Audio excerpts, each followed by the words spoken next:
Demonstrative knowledge must rest on necessary basic truths. Syllogistic logic.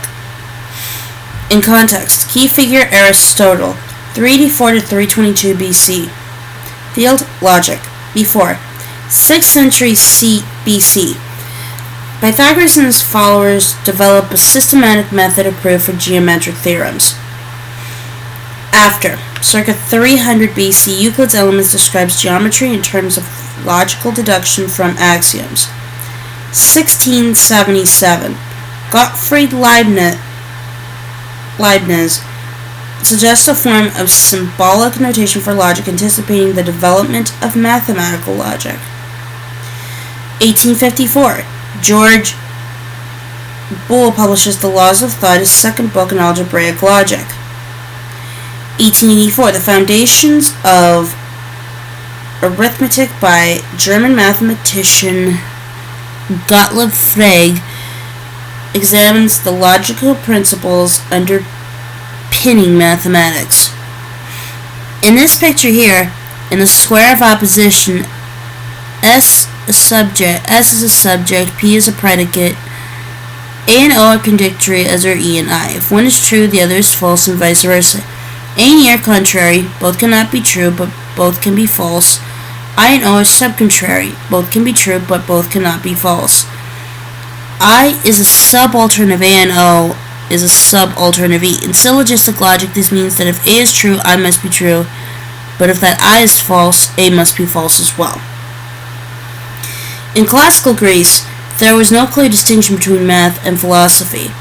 The two were considered interdependent. For philosophers, one important principle was the formulation of cogent arguments that followed a logical progression of ideas. The principle was based on Socrates' dialectical method of questioning assumptions to expose inconsistencies and traditions. Aristotle, however, did not find this model entirely satisfactory, so he set about determining a systematic structure for logical argument. First, he identified the different kinds of propositions that can be used in logical arguments and how they can be combined to reach a logical conclusion.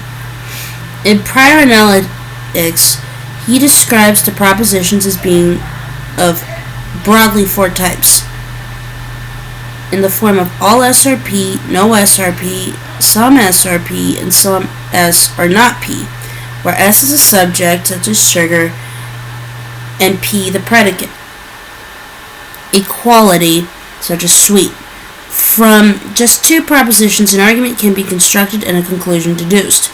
That is, in essence, the logical form known as the syllogism. Two premises leading to a conclusion.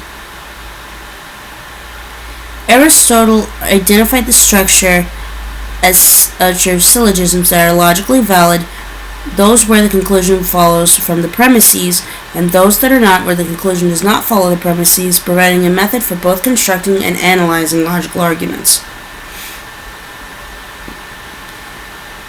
Seeking a rigorous proof. Implicit in his discussion of valid syllogistic logic is the process of deduction working from a general rule and the major premise, such as all men are mortal, and a particular case in the minor premise, such as Aristotle is a man, to reach a conclusion that necessarily follows. In this case, Aristotle is mortal.